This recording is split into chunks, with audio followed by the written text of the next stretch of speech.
मोक्ष मार्ग प्रकाशक स्वाध्याय सीरीज में आप सबका हार्दिक स्वागत है। अभी तक हम कर्म कैसे बनते हैं, कर्म बंधन की प्रक्रिया क्या है, योग से कर्म कैसे बनते हैं और कषायों से कर्म कैसे बनते हैं।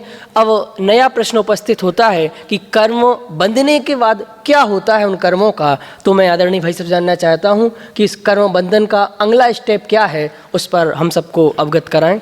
टोडरमल जी ने कर्मों के बंध की प्रक्रिया की चर्चा करने के बाद कर्म जब सत्ता में रहते तो किस प्रकार रहते हैं इसकी चर्चा की है। और सत्ता में रहते का मतलब सिर्फ इतना है कि कर्म आत्मा के साथ एक क्षेत्र अवगाह संबंध रूप से हैं, वे किसी प्रकार से आत्मा को डिस्टर्ब नहीं करते उस समय। लेकिन सत्ता में रहने के काल में कर्मों में जीव के परिणामों का निमित्त पा करके अनेक प्रकार के परिवर्तन होते हैं, जिनको उत्कर्षण, अपकर्षण, संक्रमण आदि कहा जाता है। देखो कि जो कर्म परमाणु कर्म रूप परिणमित हुए, हाँ, उनका जब तक उदय काल ना आए तब तक जीव के प्रदेशों से एक क्षेत्र अवगाह रूप बंधन रहता है। ये तो ही समझ लो कर्म की सत्ता रूप अवस्था के सत्ता में पड़े हैं। सत्ता में माने स्टॉक में, जैसे कहते हैं ना कि कोई सामान है, जरूरत नहीं तो गोडाउन में डाल दो। तो गोडाउन में पड़ा है, आपकी थोड़ी सी जगह को यूज़ कर रहा है, बाकी उससे आपको कुछ फ़र्क नहीं पड़ रहा। आप जो काम में लोगे तो उसका प्लस माइनस आपको ख्याल में आएगा। ऐसी कर्म बंधे तो आत्मा के साथ एक क्षेत्र अवगाह संबंध होकर के रह रहे, उससे आत्मा को किसी प्रकार का इफेक्ट नहीं है। हाँ। इफेक्ट कब आएगा? जब कर्म उदय में आएगा तब। तो जो सत्ता रूप अवस्था है, उस अवस्था में जीव भाव के निमित्त से अनेक प्रकृतियों का पलटना भी हो जाता है। वहाँ कई अन्य प्रकृतियों के परमाणु थे, वे संक्रमण रूप होकर अन्य प्रकृतियों के हो जाएं। कई प्रकृतियों की स्थिति और अनुभाग बहुत थे, सो अपकर्षण होकर थोड़े हो जाएं। कई प्रकृतियों की स्थिति अनुभाग थोड़े थे, सो उत्कर्षण होकर बहुत हो जाएं।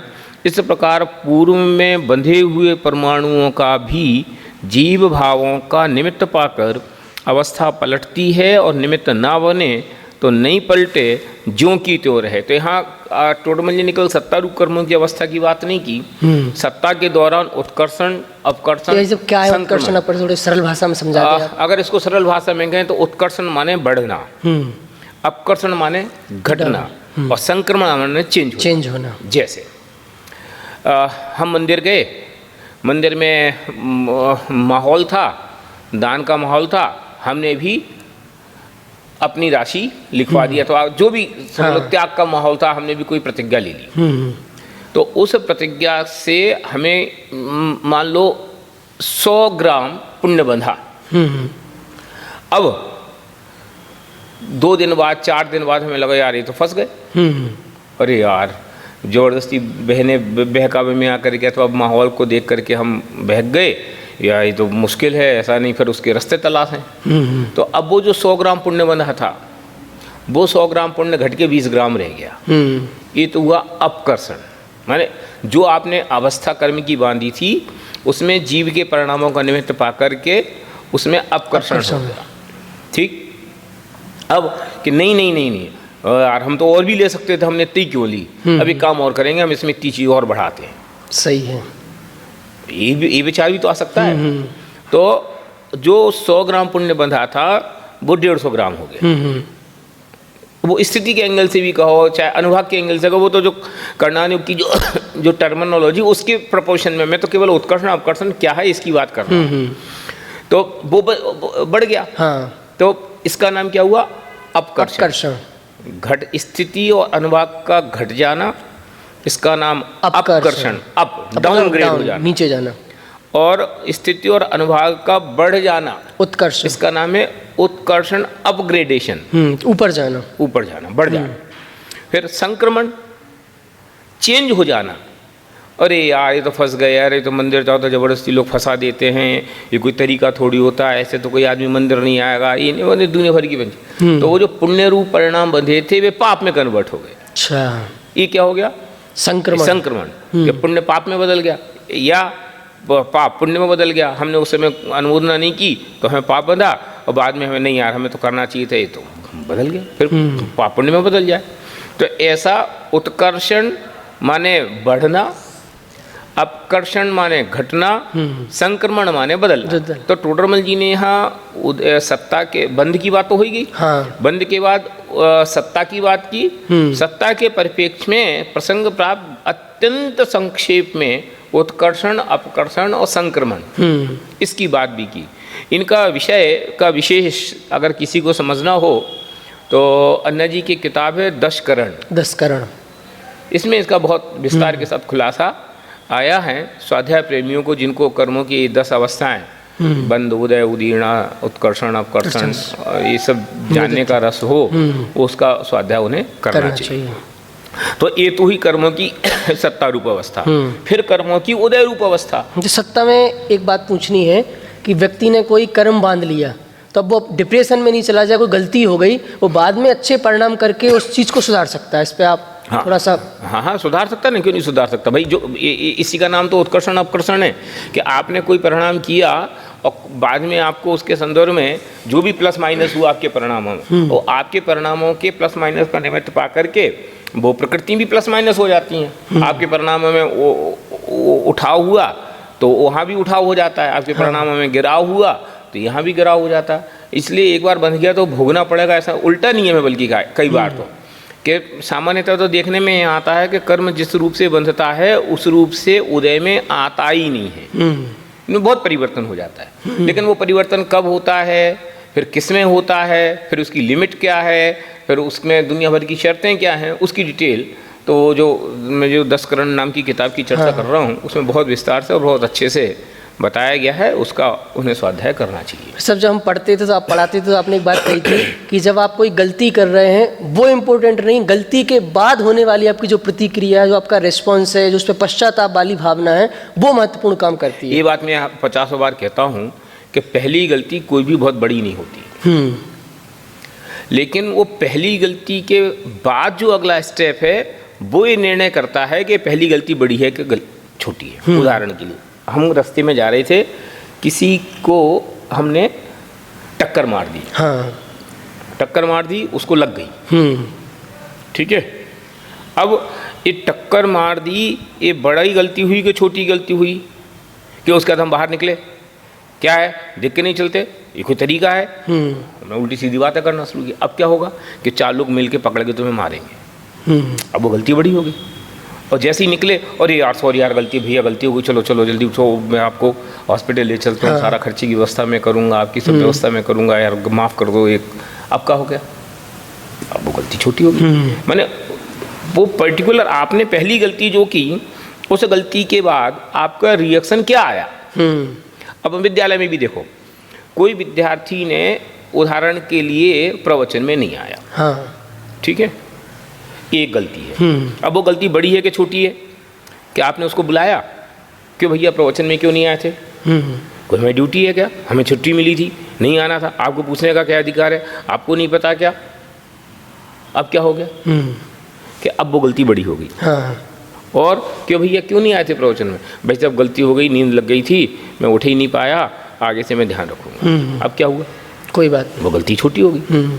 तो क्या काम किया, उस काम के बाद उसके प्रति आपका नज़रिया कैसा है, उस नज़रिए के आधार से ये निर्णय होता है कि आपने वो जो काम किया वो छोटा है या बड़ा है। ये तो मैंने पाप के संदर्भ में, पुण्य के संदर्भ में भी कहूँ कि जैसे मान लो मंदिर बन रहा था, मंदिर बनने के लिए अपील की जा रही थी और हमने उसमें 1100 का योगदान दिया।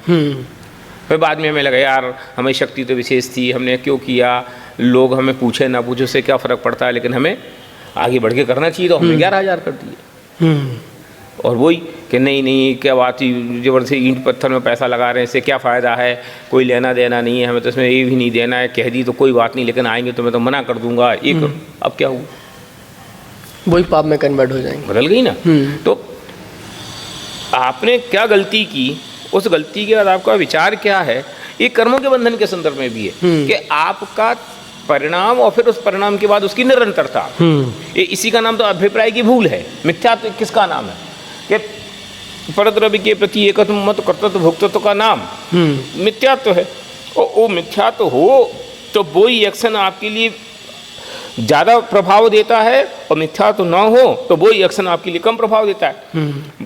वही क्रोध, मिथ्या तो शायद हो तो बंध में विशेष पार्टिसिपेशन करता है, और वही मिथ्या तो वही क्रोध मिथ्यात्व के बिना हो तो उतना प्रभावित नहीं करता। तो क्यों? क्योंकि उसके पीछे आपका इंटेंशन क्या है, उसके पीछे आपका अभिप्राय क्या है, ये देखा जाता है। और जैसे प्रकार लोक व्यवहार में भी इंटेंशन को देखा जाता है, इसी प्रकार कर्म भी आपको उस इंटेंशन को देखते हैं, अथवा प्रकृति में ऐसी व्यवस्था है और उसके हिसाब से ही कर्म बनते हैं। इसलिए कुछ दिन पहले भी अपन ने कही थी, क्रिया कितनी बड़ी हुई, क्रिया कैसी हुई, इससे ज़्यादा इम्पोर्टेंट ये है कि उसके पीछे परिणाम क्या है, और परिणाम से भी ज़्यादा इम्पोर्टेंट यह है कि उसके पीछे अभिप्राय क्या है। क्योंकि फल तो वो अभिप्राय की जो वासना है उसका लगता है। कर्मबंध में भी यही बात है। चींटी मर गई, मुनिराज चले जा रहे थे, 4 हाथ जमीन देख करके ईर्या समिति पूर्व, और पैर के नीचे अचानक कोई चींटी आई और दब के मर गई। अब घटना तो हो गई, तो चींटी मर गई तो उसका उन्हें पाप लगेगा कि नहीं लगेगा? कि शास्त्र तो कहते कि उन्हें नहीं लगेगा फल। क्यों? क्योंकि पाप तो प्रमाद का काम है, प्रमाद तो है ही नहीं, इसलिए उन्हें पाप नहीं लगेगा। तो वो मर तो गई, कि वो मर गई, वो तो अपने आयु कर्म के उदय ना उदय से मर गई, वे तो उसमें निमित्त हैं, लेकिन उनका चूंकि उसमें योग और उपयोग इन्वॉल्व नहीं था, योग भी इन्वॉल्व नहीं था और उपयोग वो तो उसके बचाने की चेष्टा में थे। वो तो देख के रखते ही अचानक कोई आ गई, तो ना तो उनका योग इन्वॉल्व था, ना उनका उपयोग इन्वॉल्व था, ना संबंधी कषाय थी, इसलिए उन्हें वैसा बंध नहीं हुआ। और कोई व्यक्ति चला जा रहा है ऊपर मुंह देख करके, नीचे एक भी जीव नहीं मर रहा, अब दोष लग रहा है कि नहीं लग रहा है? लग रहा है कि क्यों लग रहा है? क्योंकि यहाँ भी वो प्रमाद, क्योंकि क्रिया क्या हुई इससे ज़्यादा इंपॉर्टेंट है आपके उसके पीछे अभिप्राय क्या, आपका उसके दृष्टिकोण क्या, उसको आप किस एंगल से देख रहे हैं। ये बात बार बार समझनी चाहिए। इससे हमें ये बात सीखने के लिए भी अथवा प्रेरणा लेने के लिए भी है कि फल अभिप्राय का लगता है, इसलिए हम कोई भी पहली गलती से घबराएं नहीं। हम क्या होता है कि कोई गलती होती है एकदम डिप्रेशन में आ जाते हैं, और यार अब तो क्या होगा, अब तो फंस गए। अरे कुछ नहीं होगा, तुम्हारी नीयत ठीक है ना, तो कितनी बड़ी गलती वो माफ़ी के काबिल है। और नीयत ठीक ना हो छोटी सी गलती तो वो माफ़ी के काबिल नहीं है। सामान्यतः लोक व्यवस्था इस प्रकार के विचार से ही चलती है। आप इनकम टैक्स में भी जाओ, चाहे आप अदालत में भी जाओ, चाहे पुलिस में जाओ, चाहे कर्म के संबंध में देखो, सब जगह इसी सिद्धांत को लगभग फॉलो किया जाता है। अगर उसको ये भरोसा है कि यार आप बेईमान नहीं थे, इंटेंशनली आपने नहीं किया, इनोसेंसी में गलती होगी, तो इनोसेंसी भी यद्यपि गलती है, पेनल्टी तो लगेगी, सजा तो कदाचित होगी, लेकिन वो सजा उसके कंपैरिजन में बहुत कम होगी जो आप इंटेंशनली करते। ये हम लोक व्यवहार में रोज देखते हैं कि नहीं देखते हैं? ऐसे ही हाँ, इसलिए आपने क्या किया है इससे ज़्यादा महत्वपूर्ण है कि आपका अभिप्राय क्या है। इसलिए हमें अपने परिणामों की संभाल के प्रति सजग रहना चाहिए। कोई भी क्रिया के एक्शन रिएक्शन से ज़्यादा घबराने की बात नहीं है। इस प्रकार हमने कर्मों की जो सत्ता रूप अवस्था है उसकी बात की, मतलब कर्मों का जो स्टोरेज हो रहा है, कर्म आत्मा के साथ बंध रहे हैं, बंध के जो इकट्ठे हो रहे हैं, उनका नाम सत्ता है। अब इसके बाद जो इसका तीसरा स्टेप है, जो सबसे इम्पोर्टेंट स्टेप है, वो है उनकी उदय रूप अवस्था। तो कर्मों की उदय रूप अवस्था कैसी होती है, आप वो बता दें। कर्म की उदय रूप अवस्था में तो सीधी सी जो कर्मों की स्थिति बांधी थी उसका आबादा काल तो सत्ता में गया। अब आबादा काल के बाद कर्म का उदय में आना शुरू हुआ। तो कर्म का उदय में आना शुरू हुआ और इधर जीव को उसके अनुरूप फल मिलना शुरू हुआ। इसका नाम है कर्म का उदय आना। अच्छा, अब इसमें भी हमें ये बात बहुत अच्छे से समझ लेनी चाहिए कि कर्म का उदय एक स्वतंत्र व्यवस्था है और जीव को उसके अनुसार फल का मिलना एक स्वतंत्र व्यवस्था है। यद्यपि जीव के फल का कर्म के उदय के साथ निमित्त नैमित्तिक संबंध है, लेकिन निमित्त नैमित्तिक संबंध होने पर भी कर्म के कारण जीव दुख हुआ ये बात नहीं है। क्यों? वो निमित्त नैमित्तिक संबंध है, कर्ता कर्म संबंध नहीं है। तो कर्ता कर्म संबंध में एक दूसरे पे कर्ता बने का आरोप मढ़ा जा सकता है कि इनके कारण हम सुखी हो गए कि दुखी हो गए। निमित्त नैमित्तिक संबंध में आरोप मढ़ो, लोक व्यवहार की भाषा में आप भले कहो, लेकिन उसकी कोई बहुत ज़्यादा वैल्यू नहीं है। बिल्कुल वैसे ही कि जैसे कोई विद्यार्थी परीक्षा में पास हो जाए और वो अपने टीचर को धन्यवाद दे, तो टीचर को वो जो धन्यवाद दे रहा है वो बहुत औपचारिक ही है, लेकिन उस औपचारिकता की कीमत है ना। ऐसे ही कि जीव दुखी तो अपने परिणाम से है, अपने स्वरूप को भूलने से है, परद्रव्यों में एकत्र ममत्व करने से है। लेकिन जब वो ये करता है तो सामने कर्म का उदय खड़ा रहता है। ऐसी एक समानांतर व्यवस्था है। तो कर्म के उदय को आप दो जगह से देखिए, एक तो द्रव्य कर्म की तरफ से और एक भाव कर्म की तरफ से। कि द्रव्य कर्म का जैसा उदय हुआ तद अनुरूप भाव कर्म सामान्यतः देखे जाते हैं। मैं सामान्यतः क्यों कह रहा हूँ? जरूरी नहीं है, क्योंकि ऐसा 100% जरूरी नहीं है कि जिस लेवल का द्रव्य कर्म उदय में आएगा उसी लेवल का ही भाव कर्म उदय में आएगा। कि अगर सर्वथा ऐसा नियम हो तो फिर जीव को कभी मुक्त होने का अवसर ही नहीं मिलेगा। कई बार ऐसा होता है कि द्रव्य कर्म कितनी तीव्र उदय में आए, जीव चाहे तो अपने पुरुषार्थ से तद अनुरूप परिणमित न हो तो वो ब्रेकअप होएगा ना। ये कर्म की उदय रूप अवस्था। देखो वो वाक्य भी आता है, संयोग उदय के अनुसार मिलते हैं और सुख दुख परिणाम के अनुसार होते हैं। ठीक बात। कर्म की उदय रूप अवस्था अगर आपके पास मूल ग्रंथ हो तो आप लेकर बैठे, पेज नंबर 29 मैं पढ़ता हूँ, आपको जो भी चीज़ें बोल रहा हूँ तो आप। तथा जब कर्म प्रकृतियों का उदय काल आए तब स्वयमेव उन प्रकृतियों के अनुभाग के अनुसार कार्य बने, कर्म उन कार्यों को उत्पन्न नहीं करते। माने उनके अनुसार कार्य बनता है। कार्य बनता है निमित्त नैमित्तिक संबंध है कि क्रोध नाम का द्रव्य कर्म उदय में आया तो इधर क्रोध नाम का भाव कर्म खड़ा हो गया। हाँ, उनका उदय काल आने पर वह कार्य बनता है, इतना ही निमित्त नैमित्तिक संबंध जानना। अब इस बात को आप इस अधिकार में कई जगह ऐसा मार्क कर सकते हैं कि टोडरमल जी उसी बात को कई बार निमित्त नैमित्तिक संबंध के नाम से लिखते हैं और कई बार उसी को कर्ता कर्म के नाम से भी लिखते हैं। लेकिन वो सब जगह जहाँ वो उन्होंने कर्ता कर्म भी लिखा हो उसको निमित्त नैमित्तिक ही समझना चाहिए। तथा जिस समय फल उत्पन्न हुआ उसके अनंतर समय में उन कर्म रूप पुद्गलों का अनुभाग शक्ति का अभाव होने से कर्मत्वपने का अभाव होता है। वे पुद्गल अन्य पर्यारूप परिणमित होते हैं, इनका नाम सभी पाक निर्जरा। एक है भाई सब कर्म उदय में आया, उदय में आके फल दिया, फल दे करके जीरो हो गया। अब वो कर्म पने से नहीं रहा, अब वो कर्माण वर्गणा हो गया। ठीक है, तो अब उसमें आगे में काल में फल देने की सामर्थ्य नहीं रही। इसका नाम है सविपाक निर्जरा। शास्त्र में दो प्रकार के शब्द आते हैं, अविपाक निर्जरा और सविपाक निर्जरा। सकाम काम निर्जरा भी आती है पर वो अलग सब्जेक्ट है।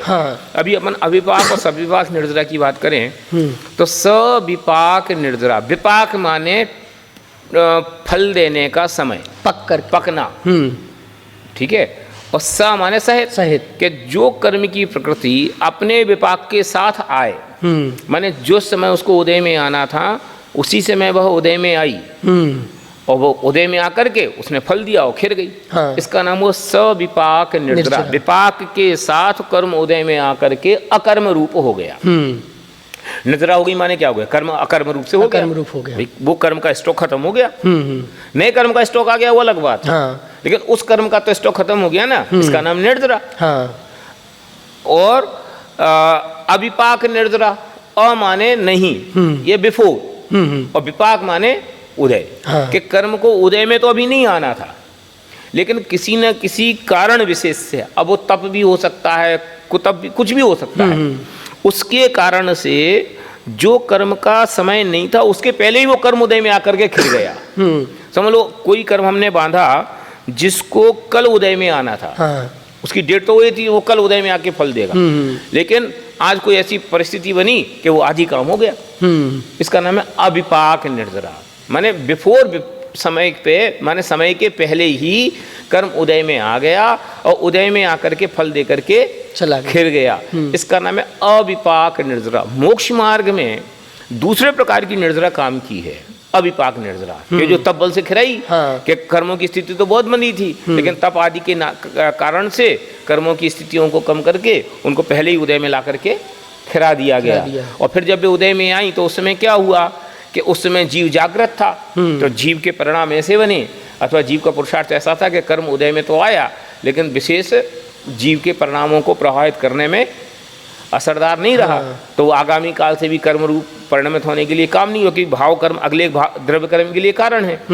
तो यहाँ 100 डिग्री का कर्म आया, यहाँ भाव कर्म आया 20 डिग्री का, तो कर्म बंधा 20 डिग्री का। फिर उस 20 डिग्री को भी कि 20 डिग्री का कर्म उदय में आया और यहाँ 5 डिग्री का भाव कर्म हुआ और तो फिर वो बंधा 5 डिग्री का, फिर यहाँ 5 डिग्री का उदय में, यहाँ 0 डिग्री बनाओ, काम खत्म हो गया। खत्म हो गया। ये इसका नाम है अविपाक निर्जरा। अविपाक निर्जरा मोक्ष मार्ग के संदर्भ में कही जाती है, और सविपाक निर्जरा तो रोज सबको हो रही। वो तो क्यों? प्रति समय जीवों को कर्म बंध रहे हैं, कर्म उदय में आ रहे, वो उनको भोग रहा है। तो प्रति समय जो कर्म उदय में आ रहे हैं उनको भोग करके खिलाना, इसका नाम है सविपाक निर्जरा। और कर्म को तपस्या आदि के निमित्त से, परिणाम विशेष के निमित्त से उनके पहले ला करके ही खिला देना, इसका नाम है अविपाक। सर अविपाक निर्जरा आपके क्रमबद्ध पर्याय के सिद्धांत को विरोध नहीं करती? नहीं। अभी क्रमबद्ध पर्याय, अपन सबसे बड़ी समस्या ये है कि जब हम क्रमबद्ध पर्याय की चर्चा करते हैं तब हम उसमें से पुरुषार्थ को गायब कर देते हैं। तो हमें लगता सब चीज़ फिक्स है। अरे सब चीज़ फिक्स है तो सब चीज़ फिक्स है ना। हम सब चीज़ फिक्स में क्या करते हैं कि रिजल्ट को तो फिक्स रखते हैं, इसका प्रोसेस, और प्रोसेस को भूल जाते हैं। अरे भैया कि ये फिक्स है कि विद्यार्थी मेरिट में आएगा, तो विद्यार्थी मेरिट में आएगा ये फिक्स है, तो उसके साथ साथ कितनी चीज़ें फिक्स हैं। सारा प्रोसेस फिक्स है कि वो कौन से स्कूल में पढ़ेगा, उसके टीचर कौन होंगे, उसके माता पिता का मेंटल लेवल क्या होगा, उसके घर में पढ़ाई के स्टेटस का लेवल क्या होगा, उसके यार दोस्तों का, कितनी सारी चीज़ें फिक्स हैं।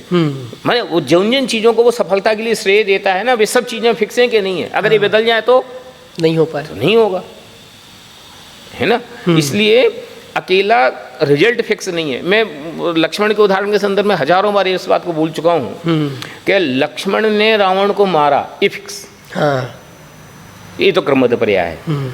तो फिर एक क्रमबद्ध पर्याय है, तो अब पीछे जाओ कि अब जो हो गया ना वो सब क्रमबद्ध पर्याय है। कि क्यों? कि वनवास किसको हुआ था, राम को कि लक्ष्मण को? राम को। लक्ष्मण को तो नहीं हुआ था। क्यों गए? तो मरना था राम को, क्योंकि वो फिक्स था, माने वो बदल नहीं सकते थे। चलो राम और लक्ष्मण गए, सीता जी क्यों गई? उनको तो मना किया था, पति ने भी मना किया, सास ने भी मना किया कि तू काय को जा रही, फिर भी गई। नहीं मैं तो जाऊंगी। हाँ। क्यों? क्योंकि बे नहीं जाती तो रावण मरता कैसे। चलो कोई बात नहीं। अब फिर दशरथ की कितनी शादी हुई? 4। क्यों? जरूरी है एक ही कर लेते तो, माने दशरथ का से फ्रीडम थी। क्यों? नहीं तो ये भाई कैसे बनते, भाई कैसे बनते तो वनवास होता, तो इनमें वो प्रेम आना चाहिए। फिर वो खड़े कैसे होते, फिर वे जाते कैसे, तो सीता जी नहीं जाती, फिर कितनी फिर सीता को कहाँ से, फिर सीता का राम के साथ, अब सोचो आप पीछे माने फिर केकई का होना, फिर उनको युद्ध क्षेत्र में वो जो भी समझ लो प्रथमान योग में जो भी कहानी है, तो उस कहानी के कौन से स्टेप को आप मिस कर दो कि फिर वो लक्ष्मण रावण को मार सके। तो अकेला रिजल्ट ही फिक्स है, सारी प्रोसेस फिक्स है। ये सोचो तो हमें निर्भरता आती है। तो अकेली रिजल्ट फिक्स नहीं है, रिजल्ट के साथ प्रोसेस भी फिक्स है। तो जैसा आपने कही ना कि अविपाक निर्जरा कहते ही हमें क्रमबद्ध पर्याय तो खत्म हो जाएगी, क्योंकि हम तो पुरुषार्थ करके हटा सकते हैं। अरे भैया पुरुषार्थ करके हटा सकते हैं, तो क्रमबद्ध पर्याय में ये भी फिक्स है कि कौन व्यक्ति अविपाक निर्जरा का व्यवहार करेगा, वो कैसे परिणाम खिलाएगा, वो कैसे तप करेगा, और किस प्रकार के तप से कौन से परिणाम खिलेंगे। ऑल इज सेट सब। तो जब हम ये बात कहते हैं तो लोगों को लगता है कि अब तो हमें कुछ करने का काम बाकी रहा ही नहीं, हम तो काम बाकी नहीं रहा। ये विचार से दो चीज़ें होती हैं, जब कुछ काम बाकी नहीं रहा तो निर्भर हो जाओ या प्रमादी हो जाओ। तो लोग निर्भर तो होते नहीं, प्रमादी हो जाते। सही है। निर्भर हो जाओ तो इसी का नाम तो सम्यक दर्शन ज्ञान चार्य। निर्भर हो तो सब चीजों से निर्भर हो, घर गृहस्थी से निर्भर नहीं होना, धार्मिक कार्यों से निर्भर हो जाना। अब माने जिस चीज में उसको मजा आता उसके लिए तो कहता करना ही पड़ेगा, और बाकी काम के लिए कहते तो क्रमबद्ध पर्याय में होना होगा तो हो जाएगा, नहीं तो नहीं होगा। सही है। व्रतशील संयम के लिए कहता क्रमबद्ध पर्याय में होना होगा तो हो जाएगा। और रोटी खाना वो तो कमानी पड़ेगी। तो माने एक ही चीज फिक्स है, इसको बोलते हैं ये इसका प्रमाद है या इसकी बेईमानी है। एकांत पक्ष के अपने मन की बात को तो एक्सेप्ट कर लेता है, और जो बात उसके विरुद्ध पड़ती है उसको एक्सेप्ट नहीं करता। भाई टोडरमल जी ने भी कही, अगर तुम्हें वो करना था तो सर्व में हो, परद्रव किसी का करता नहीं तो सबके लिए मान। सही बात है। तो कुछ में तो मानता है और कुछ में नहीं मानता है, ये नहीं चलेगा। चलो इस प्रकार प्रति समय उदय होकर कर्म खिरते हैं, मतलब प्रति समय जीव के कर्म खिरते हैं। कर्मत्वपने की नास्ती होने के पीछे वे परमाणु उसी स्कंद में रहें या अलग हो जाएं, कुछ प्रयोजन नहीं रहता। यहाँ इतना कुछ प्रयोजन नहीं रहता, माने उससे कुछ लेना देना नहीं, इसलिए उसकी कोई डिस्कस नहीं है। हाँ। वे वहाँ रहें न रहें, एक क्षेत्रावकाशी हो जाए, अलग हो जाए, हट जाए, उससे क्या फर्क पड़ता मतलब कोई डिस्कशन है कि कहाँ चले गए वो कर्म, हमें क्या कहाँ लेना है? वो देना, इसलिए उनके बारे में कोई चर्चा नहीं। यहाँ इतना जानना कि जिस जीव को प्रति समय अनंत परमाणु बनते हैं, वहाँ एक समय में बंधे हुए परमाणु अवादा काल को छोड़कर अपनी स्थिति के जितने समय हो उनमें क्रम से उदय में आते हैं, तथा बहुत समयों में बंधे हुए परमाणु जो कि एक समय में उदय में आने योग्य हैं, वे इकट्ठे होकर उदय में आते हैं। एक समय में बंधे हुए कर्म अनेक समय में उदय में आते हैं, अनेक समय में बंधे हुए कर्म एक समय में उदय में आते हैं। वो तो कर्म की उदय की व्यवस्था है, जिसे उदय उदीर्णा के नाम से भी समझते हैं। उन सब परमाणुओं का अनुभाग मिलकर जितना अनुभाग हो उतना फल उस काल में उत्पन्न होता है, तथा मतलब यानी कितने भी आ जाए वो डिपेंड तो अनुभाग के ऊपर है। हाँ भाई, मैंने समझ लो 8 कर्मों का जैसा अनुभाग रस होगा वैसा अनुभाग एक साथ उसको फील में आएगा कि उस पर्टिकुलर समय में उसका अनुभाग जितना आना होगा उतना उसको अनुभाग मतलब दिखाई देगा। कर्म एक भी आए पर अनुभाग ज्यादा हो ज्यादा दुख हो सकता है, और कर्म 100 आ जाए पर अनुभाग कम है तो दुख भी कम हो सकता है। तथा अनेक समयों में बंधे परमाणु बंद समय से लेकर उदय समय पर्यंत कर्म रूप अस्तित्व को धारण कर जीव से बंधन संबंध रूप रहते हैं। ठीक है, कई बार इसकी चर्चा अपन कर चुके हैं। इस प्रकार कर्मों की बंध उदय सत्ता रूप अवस्था जानना, वहां प्रति समय एक समय प्रबद्ध मात परमाणु बनते हैं और एक समय प्रबद्ध मात की निर्जरा होती है। 1.5 गुण हानि से गुणित समय प्रबद्ध मात सदाकाल सत्ता में रहते हैं। एक समझ लो टर्मिनोलॉजी है, इसको अपन ऐसा कहें कि ये समय प्रबद्ध एक प्रकार के गणित की माप है कि कितना कर्म स्टॉक में रहेगा, कि एक समय प्रबद्ध स्टॉक में रहेगा, और उदय में कितना आएगा कि एक समय प्रबद्ध उदय में आएगा, सॉरी बंधेगा कितना कि एक समय प्रबद्ध, उदय में कितना आएगा कि एक समय प्रबद्ध, और स्टॉक में कितना रहेगा कि 1.5 समय, 1.5 समय प्रबद्ध एक कर्म उदय में रहता। अब ये समय प्रबद्ध क्या है, इसकी चर्चा जो कर्णानुग के विशेषज्ञ हैं उनके साथ समझ लेनी चाहिए। सो इन सब का विशेष आगे कर्म अधिकार में लिखेंगे, वहां से जानना है कहाँ लिखा है। ये टोडरमल जी ने तो समझ लो उनके दिमाग में कितनी बड़ी प्लानिंग होगी उसके संदर्भ में कहने की। मैं ये बात इसलिए भी कहता हूँ क्योंकि कर्म अधिकार के बारे में तो वे कितना लिखते, क्योंकि उन्होंने पूरी सम्यक ज्ञान चंद्रिका लिखी थी, तो वो इन सब चीज़ों का आध्यात्म, क्योंकि सम्यक ज्ञान चंद्रिका कर्णानुग के एंगल से लिखी गई, लेकिन मोक्षण प्रकाशक में ये जो बात लिखी गई वो आध्यात्मिक एंगल से लिखी गई। यहाँ जो समझ लो दूसरे अध्याय में जो भी कर्म की चर्चा की गई है वो प्रयोजन परक चर्चा है। सही है, आध्यात्मिक एंगल से कर्म की जितनी जो एक मुमुक्षु आत्मार्थी को समझना नीड है उतनी चर्चा यहाँ की गई है। तो भी अगर इसका अगला अध्याय जब कर्म अधिकार लिखते तो वो कितना अलग एंगल से आता, और अब ये तो कल्पना ही है कि कितनी सारी कर्णानुग के संदर्भ में अनेक प्रकार की प्रचलित धारणाएं हैं, उनमें क्रांतिकारी परिवर्तन आ सकता था टोडरमल जी अगर वो अधिकार लिखते। पर उन्होंने जो कुछ यहाँ लिख दिया वो भी पर्याप्त है सामान्य ज्ञान के लिए। एक ठीक है, अब दिल बहलाने के लिए सब क्योंकि आपके पास और उपाय क्या है? अब इस तरह 3 अवस्थाओं की बात हो गई कि कर्मों का बंध कैसे होता है, वो सत्ता में कैसे रहते हैं और उनका उदय कैसे होता है।